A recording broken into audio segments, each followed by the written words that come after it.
Yo, bago nga pala pumasok, may nakita ako kung birds yun eh. Pupuntahan natin. Kita rito. Birds kaya yun. Zoom natin.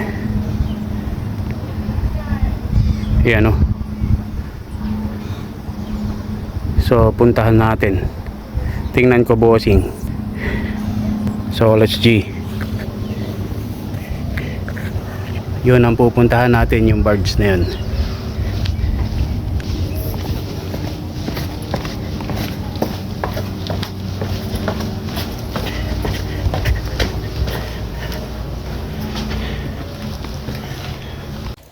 Bago nga pala ako pumasok, yun nga, nakita ko nga po yung birds na kung tawagin po dito sa amin, mini market. Bali, once a month lang po pumunta rito yun, kaya malaking bagay na po yun kung medyo marami pong bibilin.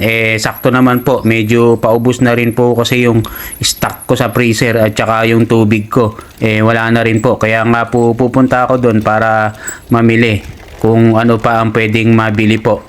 Yun po, malaking bagay na rin po kung talagang marami tayong bibilin na paulit-ulit nga po. Dahil nga po kung pupunta pa ako sa town, magkano rin yung pamasahe sa taxi na $10 at saka po sa may ferry na $40 or $35. Dun lang, yun lang po, malaking bagay na po yun. Makakatipid na nga po na paulit-ulit. Kaya nga po pupunta na po ako dun bago po ako pumasok at may oras pa naman po ako dun. Buti na lang po, nasilip ko po dun sa may bintana ng aking room. Kaya eto nga po, pupunta na nga po tayo. Ang kulit no? Edi wow. Bali, dito nga po sa dadaanan natin, two-way nga po. Yung sa may left side, yun po yung papunta ng pupuntahan natin sa Ferry Dock po. At dito sa kanan, yan nga po ako napasok. At dyan ko nga po nakita yung maraming kambing gala sa mga gilid-gilid po dyan kasi bundok na po yung gilid na yan Kaya yun na nga po, punta na nga po ako.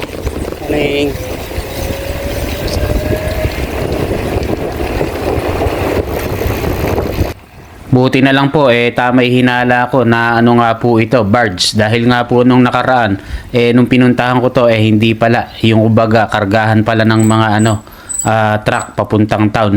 Halos parehas po kasi siya ng mini barko Pero ito, tama naman po yung ating pupuntahan. Kaya 100% na sure. Kaya buti na lang po, naaga ako ng dating. Kumbaga, nagbababa pa lang po sila ng gamit pagdating ko po dito. At kokonti pa nga lang po ang namimili. Yun, andito na nga tayo mga bossing. Bili tayo ng tubig.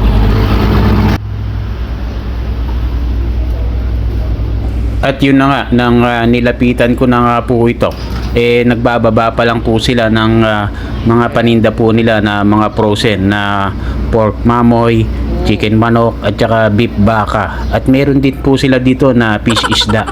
Bali yung iba nga po nasa freezer pa. Yun tayong gulay. May cabbage. 20 vegetable Aba, medyo marami po silang stock na gulay po ngayon. Kaya lang po, meron pa kasi kung gulay At hindi naman yan ang ating bibilin talaga. Pork mamoy, tsaka chicken manok, at tsaka po bottled water po. Kaya nung nakita ko nga po yung pork mamoy, tinanong ko kung magkano. You have pork chop, yeah? What? The big one? Long one? Pork. Yeah.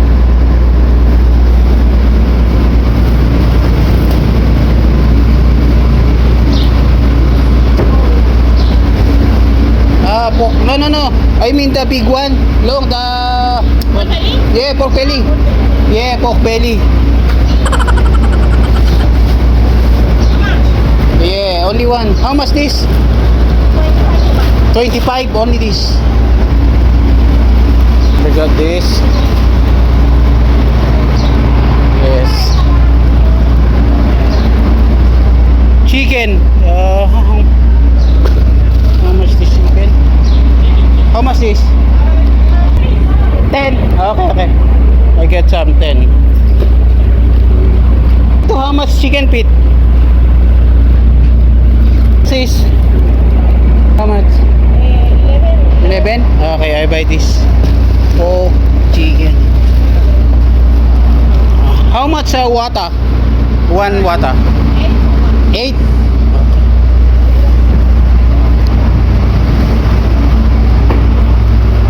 Yeah. Sorry. Kaya naman paglagay ko po ng mga pinamili ko ron, ito, nakuha na rin po ako ng tubig na 4 na kahon at inilagay ko nga po sa gilid para maitabi na po. Good, yeah.